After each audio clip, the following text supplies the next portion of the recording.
Hari ini, saya juga nggak tahu Pak Agyong bisa kasih sampah namanya, tema sampah. Saya juga bingung kan. Makanya kalau bicara sampah, mungkin teman-teman udah tahu. Itu sesuatu kotoran, ya kan? Sesuatu kotoran, ya kan? Bahkan di dalam hidup kita, di rumah pun, kalau ada sampah, gimana perasaan kita? Belum lagi baunya, ya kan? Apalagi sampah tersebut nggak dibuang. Ya, itu dibicara tentang analogi saya di dalam dunia ya. Di dalam dunia, ya kan? Tapi di dalam firman pagi hari ini yang disampaikan adalah Filipi 3 ayat ya 20 21 tadi ya. Ya betul ya? Pak Kyong ya? Ya kalau nggak salah ya. Ya, Filipi 3. Filipi 3 67 kalau nggak salah. 6 7 8 deh. Ya sekitar segitulah. Ya kan? Paulus kita lihat. Dia akil balik, ya kan? Makanya namanya transformasi di dalam hidup kita sebagai manusia nggak gampang. Ya kan? Contoh nih saya dulu dari Kalimantan. Orang tinggal di dalam suatu kampung atau desa kan. Bisa beranjak ke Jakarta, ke Tangerang. Itu kan transformasi. Kalau bahasa lebih kerennya urbanisasi. Ya kan? Urbanisasi kan dari suatu tempat ke suatu tempat. Jadi saya kan harus beradaptasi dengan lingkungan tersebut. Nggak gampang loh. Ya kan? Nggak gampang saya harus beradaptasi dengan lingkungan tersebut. Jadi mau nggak mau saya harus sesuaikan lingkungan yang ada. Ya, Paulus juga demikian, ya kan? Ya dulu dia dikenal namanya Saulus. Dia menganiaya jemaat, ya kan? Penganiayaan jemaat. Ya, bagaimana kilas balik dia setelah dia mengenal Yesus? Bahkan dia mengenal Yesus, dia diubahkan dan kita tahu jalan perjalanan hidupnya. Dia itu kan waktu ketemu Yesus matanya nggak bisa melihat. Dan Tuhan menuntun dia ketemulah namanya Ananias. Itu nggak gampang, makanya dari hidup A kembali berputar 270 derajat untuk jadi begini. Nggak gampang loh, nggak gampang. Itu butuh waktu sebenarnya, ya kan? Butuh waktu.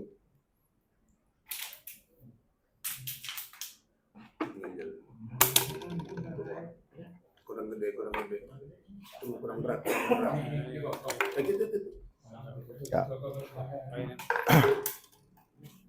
Jadi kita santai aja ya, jangan tegang, biasa aja seperti kita kayak pagi bawa firman, nggak usah panjang-panjang lah. Yang penting padat, sikat dan jelas. Saya juga pingin ya jangan kita seperti di gereja. Kalau di gereja mungkin kita hanya dengar, datang, duduk, dengar, pulang. Kalau nggak dicatat lupa, karena ingatan manusia terbatas, kita tahu, ya kan? Tapi di sini kita belajar seperti di dalam kita doa pagi, meskipun lewat WhatsApp call, kita sharing satu-satu. Apa yang kita dapat kita ungkapkan. Ya di sini juga kita harus belajar semuanya. Percuma saya bisa, teman-teman nggak bisa. Ya kan percuma dong. Makanya seorang gembala keberhasilannya tuh bukan dia yang lihai, bukan dia yang pintar, bukan dia yang bisa, tapi pengikutnya, ya kan? Tapi pengikutnya yang harus bisa. Nah, saya akan coba masuk. Kita tahu ya, seorang si Paulus, dia lahir, titik baliknya itu kehidupan orang percaya tidak dapat dimungkiri bahwa karya Roh Kudus yang luar biasa ada di dalam hidupnya. Bahkan latar belakangnya akan saya akan jelasin. Dia lahir dari sebuah keluarga Yahudi. Dia adalah orang Yahudi yang sangat menjunjung tinggi hukum Taurat. Bahkan ia adalah seorang terpelajar yang sejak kecil dia mendapat pendidikan Yahudi. Ya kan? Masa remajanya itu dihabiskan di sinagog. Apa sih sinagog? Ya, sinagog itu kayak tempat ibadah. Dulu namanya sinagog. Ya kan? Dan ia pernah belajar di bawah asuhan guru besar. Siapa tidak kenal nama gurunya? Ya kan? Gamaliel. Yesus juga belajar sama si Gamaliel. Itu Yesus sendiri. Ya kan? Paulus juga begitu. Ya kan? Jadi sebelum mengenal Kristus, ia adalah penganiaya jemaat yang tadi saya katakan. Dia juga seorang yang menyetujui kematian Stefanus. Itu. Ya. Nah, saya akan masuk lebih dalam lagi. Ya. Oke. Jadi. Nah, kalau kita baca tadi di ayat Filipi 3 ayat 8 ya. Ayat 8b-nya aja. Oleh karena dialah aku telah melepaskan semua itu dan menganggapnya sampah. Supaya aku memperoleh Kristus. Ya kan? Jadi Paulus ini dia menegaskan siapa yang ada di dalam Kristus, ia adalah ciptaan baru. Yang lama sudah berlalu, Sesungguhnya yang baru sudah datang. Itu ada ayatnya di 2 Korintus 5 ayat 17. Ya, 2 Korintus 5 ayat 17. Apa sih artinya? Siapa yang ada di dalam Kristus, ia adalah ciptaan baru, yang lama sudah berlalu. Sesungguhnya yang baru sudah datang. Artinya apa sih? Artinya ini kita harus meninggalkan kehidupan lama kita. Dan kita masuk kepada kehidupan baru kita. Ya kan? Apalagi kita ini sebagai orang percaya yang sudah dibaptis dan kita memperkatakan Tuhan Yesus adalah Tuhan kita. Dia penolong yang ajaib. Ya kan? Segala sesuatu kehidupan hari-hari ini yang penuh pergumulan, kita sandingkan kepada Tuhan Yesus. Ya kan? Makanya, apakah wajar gak kalau kita nggak berubah? Tetap aja masih hidup dalam keinginan daging. Gitu. Ya, keinginan dunia. Padahal kita tahu, Yesus itu roh. Ya kan? Bicara roh, sudah pasti bicara tentang gaib. Bicara gaib, sudah pasti bicara tentang supranatural. Ya, itulah Yesus. Itulah Yesus. Makanya saya teringat apa yang disampaikan Pak Heri Aci beberapa 1 minggu yang lalu, ya kan, di dalam Lukas 12 kalau nggak salah ya, ayat 20-21 tentang ya orang kaya yang susah masuk surga kan, ya kan. Di situ dia punya kekayaan luar biasa, uang yang begitu banyak.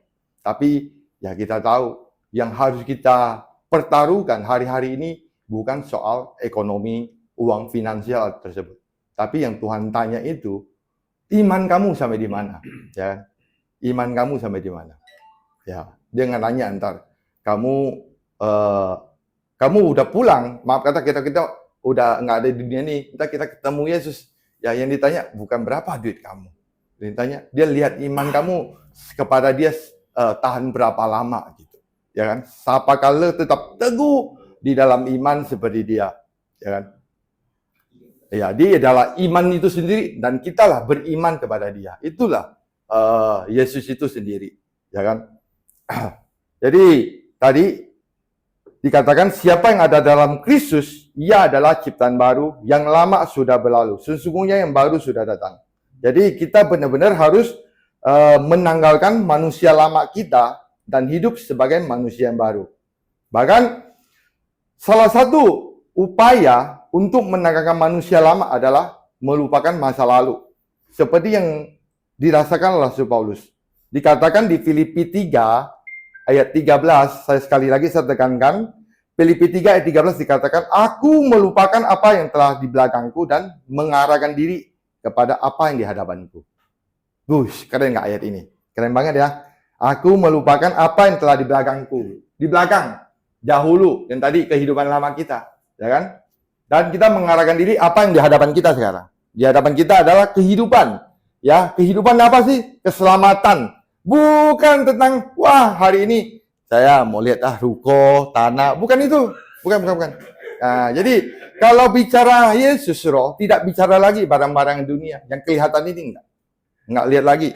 Makanya kalau hari ini kamu ke gereja dan kamu menyembah Tuhan, ya menyembah Tuhan yang sesungguhnya kan kita beri ucapan syukur. Kamsia. Bukannya lu lihat ngintai dompetnya Yesus.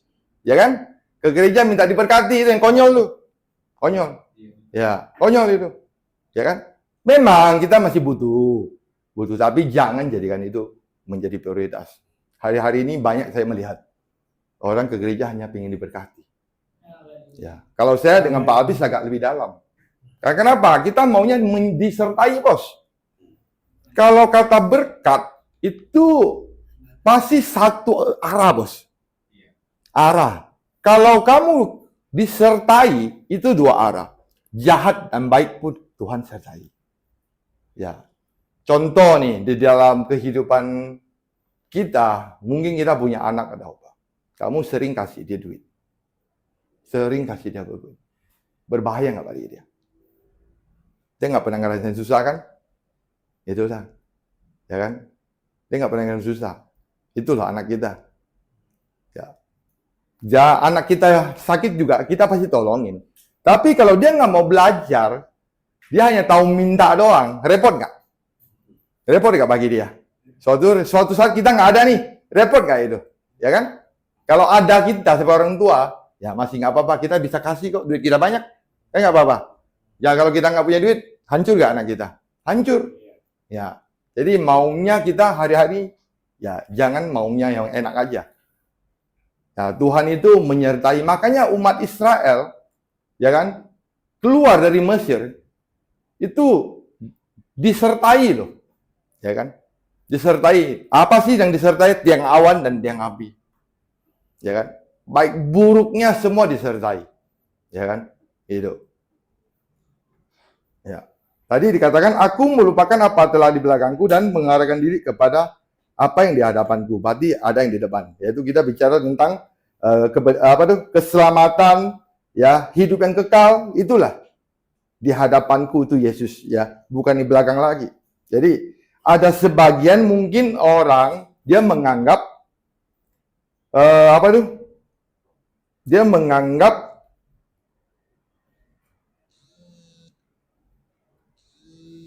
menganggap atau dia membanggakan masa lalu dia.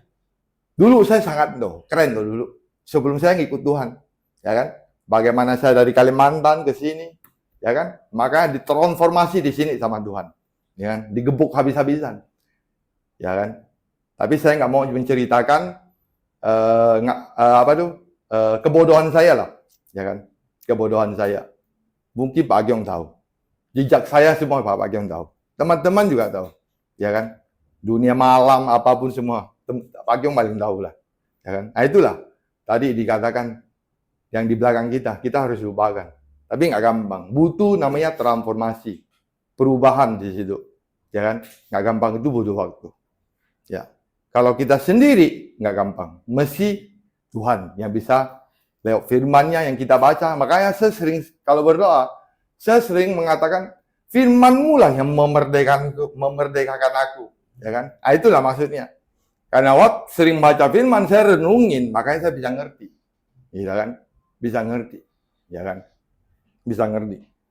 Jadi ada sebagian orang yang menganggap bangga masa lalu karena diwarnai dengan prestasi dan kejayaan.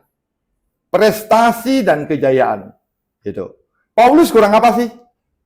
Ya. Kedudukan oke. Ya kan? Kekayaan oke dia. Ya. Ya kan? Bahkan batu cincinnya juga hebat loh, gitu. Luar biasa ya. Itu Paulus. Ya. Mungkin lebih dari bulu sabir, Bos. Ya.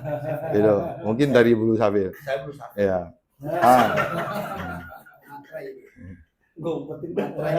Materainya itu luar biasa dia. Dia juga tadi dikatakan dia kontraktor. Ya, dia kan jual kan. Waktu dia menginjil, dia bangun tenda kan. Tenda itu berbicara mungkin rumah kalau pikiran saya lah, kalau renungan saya. Kalau kontraktor gimana sih, Bos? Kalau hari ini kita lihat, jangankan kita jauh-jauh deh, kita lihat aja teman kita yang ada di chapter Duta Garden Airport, si Bro Daniel. Dia kan kontraktor juga. Keren nggak, Bos? Keren kan? Berarti kita nilai ini ya, ini udah tebel, Bos. Tebel. Ya, tebel loh. Ya, udah tebel itu. Ya. Pengusaha loh, Bos itu. Paulus itu loh. Ya. Paulus. Luar biasa nggak dia punya hidup? Cerdas, ulet ya. Bahkan militan dia kalau dia menginjil. Ya kan? Militan. Militan banget. Jadi dengan kita kehidupan hari-hari ini, kita benar harus sungguh-sungguh melupakan kehidupan lama kita, ya kan? Ya, itu bisa membuat kita tidak bisa move on. Ya, nggak bisa move on. Begitu juga hari-hari ini kita sebagai leader atau member di FGB Pen, ya kadang-kadang kita namanya capek, wajar lah, ya kan? Tapi kalau kita bisa melayani itu sesungguhnya sih hal yang sangat mulia loh.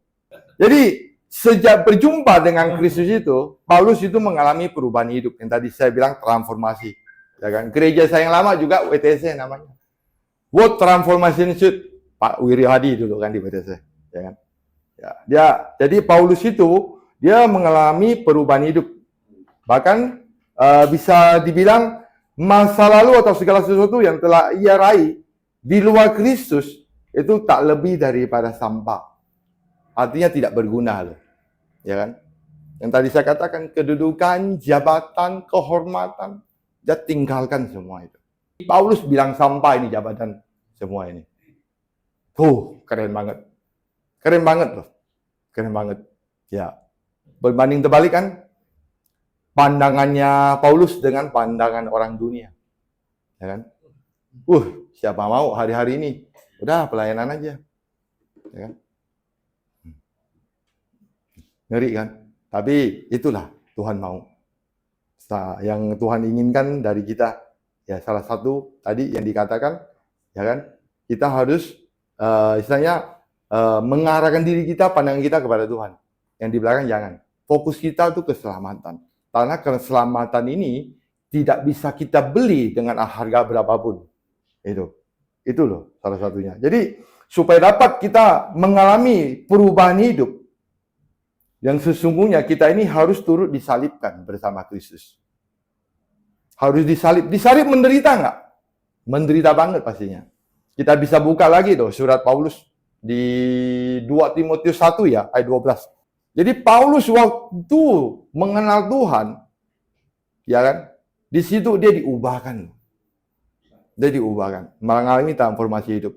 Jadi apa yang dahulu dianggap sampah semuanya. Dianggap sampah. Nah ini ayatnya nih. Surat Timotius ini. Ini menjadi pegangan saya juga loh. 2 Timotius 1 ayat 12 itu. Penderitaan bos. Namanya disalib nggak ada yang enak. Jadi panggilan Yesus di sini menderita bos. Ya. Menderita bukan arti kata begini loh. Bukan kamu harus miskin. Bukan kamu harus miskin dalam hal keuangan. Menderita artinya apa sih kalau kita sebagai hamba Tuhan? Nggak boleh istilahnya, mungkin, maaf kata ya, kita nggak boleh lebih dari 2 istri. Ya kan? Kita hamba Tuhan tuh. Ya kan? Ya, ada segala sesuatu, mungkin ada makanan. Pun kalau kita lapar, ada yang butuh, kita harus kasih dulu. Menderita nggak itu? Ya menderita banget. Itulah Kristus. Makanya. Jadi penderitaan kalau kita tambahkan dengan salib, itulah asli Kristus. Ya kan? Itulah asli Kristus. Ya. Jadi kita harus benar-benar rubah hari-hari ini cara pandang kita terhadap Injil, ya kan? Tuhan nawarkan kita itu keselamatan, bukan kesuksesan. Ya kan? Sukses di bumi buat apa? Ya kan? Kalau kita nggak selamat di sananya gitu. Ya. Paulus mati konyol loh. Digempanggal kepalanya dengan Raja Nero dia. Nah, kalau si Petrus disalib, ya kan? Putar balik. Salib terbalik. Ya, kalau Paulus ini dipenggal, ngeri banget. Nah, siap gak kita jadi martir hari-hari ini? Ya kan? Nah, itu hari-hari kita sebagai orang percaya, pelajarilah Paulus ini sebagai cerminan buat kita untuk sungguh-sungguh hidup di dalam Tuhan. Jadi kita tinggalkan segala macam yang berbentuk sampah itu yang tadi saya katakan, kedudukan, jabatan, tapi kita sungguh-sungguh, ya kan? Sungguh-sungguh mengenal Tuhan. Jangan mengenal Tuhan hanya ingin maunya kamu doang, tapi maunya Tuhan kamu lupa. Ya, itu yang saya dapat. Nah, mungkin ini yang saya bisa bagikan.